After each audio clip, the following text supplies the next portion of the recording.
Hey everyone, welcome back to another before and after.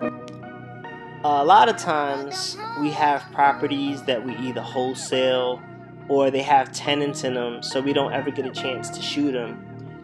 This particular property had 4 or 5 gentlemen living in it. It was definitely a bachelor pad, and we had to turn it over within 4 or 5 days. If you look at other social media, you'll be able to see that we did 36 hours in a row with 8 people at one point, and we were just knocking it out.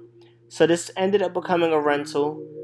There are a lot of other things that will eventually end up in this house. As you notice, the fridge wasn't done. There's a lot of pruning and things.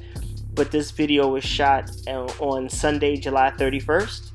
The tenant will be moving in Monday morning at 9 a.m. and we were able to knock it out. So this is one of the examples of a house that basically needed to be flipped, but I think we did a really good job. It was really clean, nice, and I believe the tenant will be happy. So as always, let us know what you think. We hope you subscribe, and we're gonna drop some more gems about how to turn these things over. Thanks for tuning in. Peace.